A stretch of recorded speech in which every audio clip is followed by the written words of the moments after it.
Bismillahirrahmanirrahim. Assalamualaikum warahmatullahi wabarakatuh.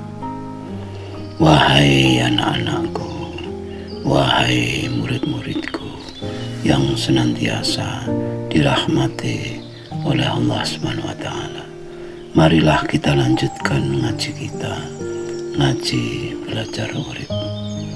Kali ini kita membahas tentang sholat atau sembahyang. Seperti yang kita tahu bahwa sholat atau sembahyang hukumnya wajib. Dalam rukun Islam, sholat urutan kedua setelah syahadat. 5 kali sehari yang wajib, dan banyak sholat-sholat sunnah yang lain yang mungkin perlu kita laksanakan. Mengapa sholat hukumnya wajib? Secara hukum syari, wajib itu artinya bila kita lakukan, kita mendapatkan pahala, dan bila kita tinggalkan, kita mendapatkan dosa. Itulah yang terlintas dalam benak semua umat Islam. Dalam dunia nyata, kenyataan hidup ini seringkali tidak sebagaimana yang kita bayangkan. Tidak sedikit orang Islam, paling tidak berKTP Islam, yang tidak sholat dan merasa tidak ada masalah sama sekali. Sementara yang rajin sholat, bahkan semenjak kecil, tetap penuh masalah, tetap miskin, tetap banyak hutang, tetap mencuri, tetap korupsi, jahat, tetap jahat. Lalu sholat itu untuk apa? Ada ayat yang menyatakan inna sholata tanha anil fahsya'i wal munkar. Sesungguhnya sholat itu dapat mencegah perbuatan keji dan mungkar. Masalahnya di mana? Sholatnya yang keliru, ataukah keterangan ayat itu yang keliru? Untuk menjawab pertanyaan tersebut, mau tidak mau kita harus melibatkan sudut pandang hakikat, terutama hakikat sholat. Makna sholat bisa berarti sambung, komunikasi, berdialog, pengabdian, dan seterusnya. Kita ambil satu makna misalnya, sholat artinya sambung atau nyambung. Bila sholat bermakna sambung, itu berarti sambungnya antara hamba dan Gusti, antara abdi dan majikan, antara manusia dan Tuhan, antara roh dengan makhluk. Dikatakan hidup karena sambung antara jasmani sebagai abdi dan rohani sebagai gustinya jasmani. Itulah mengapa sholat itu hukumnya wajib atau harus. Tidak bisa tidak. Orang hidup itu pasti sholat bila dimaknai sambung. Bila tidak sambung atau tidak sholat, berarti pisah atau mati. Sholat itu terhubungnya antara abdi dan Gusti. Sayangnya kesadaran seperti ini masihlah jarang di kalangan orang awam. Bila kita telah sepenuhnya sadar bahwa sholat atau sembahyang ini, maka kita akan dapat membagi menjadi 4 bagian. Yang pertama adalah sembah raga, yang kedua sembah cipta, yang ketiga sembah rasa, dan yang keempat adalah sembah jiwa. Sembah raga ini adalah kesadaran paling bawah bahwa raga atau tubuh itulah yang menyembah, yang mengabdi kepada Tuhan. Inilah sholatnya kebanyakan orang. Di tingkat kesadaran seperti ini, yang penting orang itu terlihat sholat, yang penting raganya. Takbir, rukuk, sujud, dan seterusnya, itulah raganya. Pikirannya kemana, hatinya kemana, pokoknya raganya yang menghadap kiblat. Yang kedua adalah sembah cipta. Di tingkat kesadaran ini kita mulai mengerti bahwa di samping tubuh kita hadapkan kepada Tuhan, pikiran dan pemahaman kita mendukung, ikut menghadap, memahami semua bacaan dan gerakan-gerakan sholat tubuh dan pikiran bekerja sama. Mulutnya mengucap takbir, tangannya mengangkat takbir, dan pikirannya mengarah pada makna takbir, bahwa Tuhan itu Maha Besar. Demikian halnya dengan ruku, sujud, dan seterusnya. Dan yang ketiga adalah sembah rasa. Hati kita benar-benar merasakan hadirnya Tuhan dalam diri ketika kita sholat.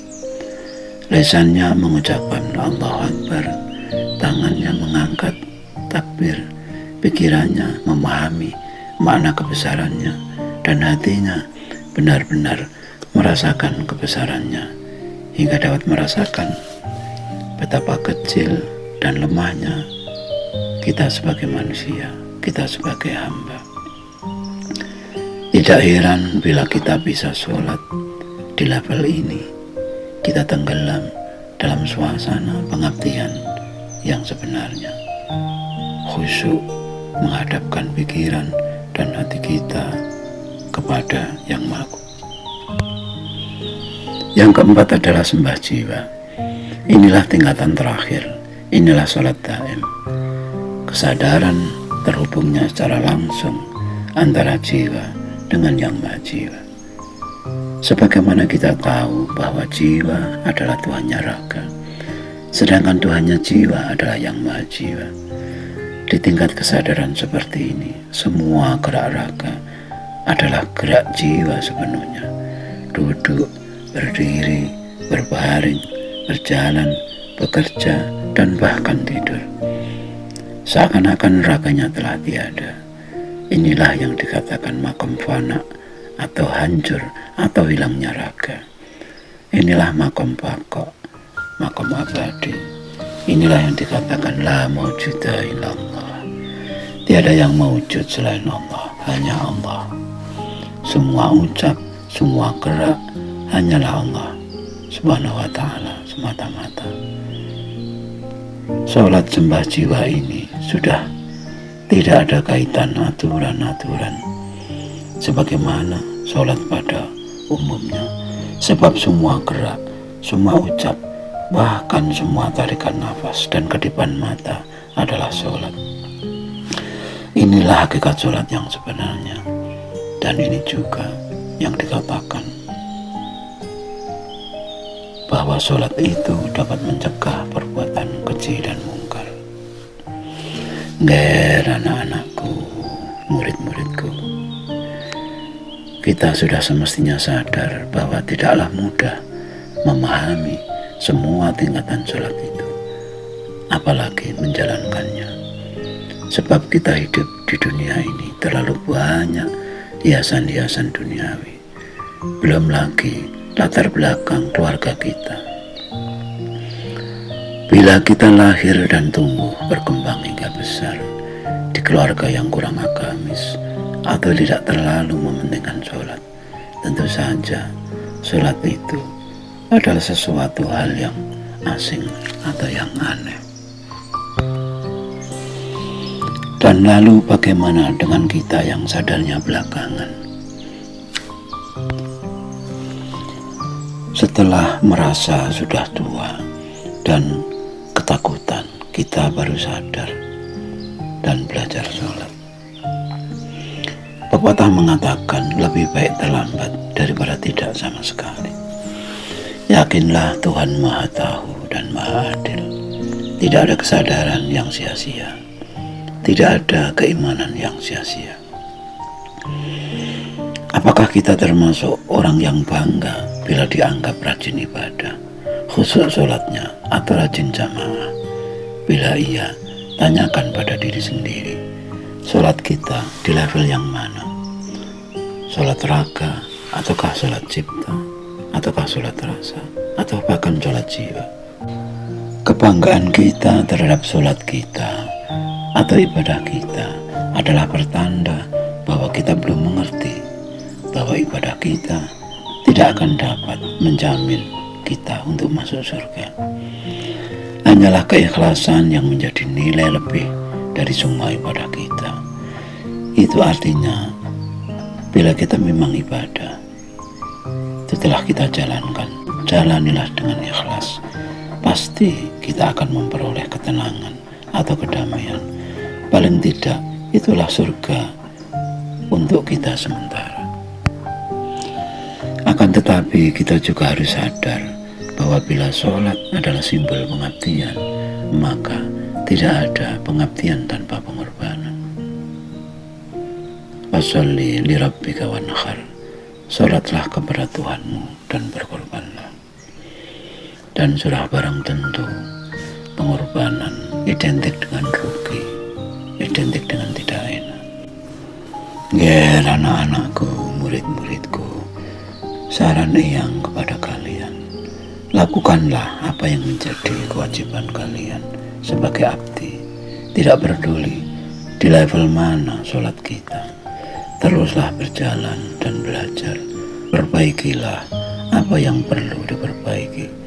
Yakinlah Tuhan pasti membukakan jalan kemudahan bagi pengabdian kita kepadanya. Amin, amin, amin ya Rabbal Alamin. Cukup sekian dulu, mohon maaf atas segala kekurangan, dan semoga selalu bermanfaat. Wassalamualaikum warahmatullahi wabarakatuh.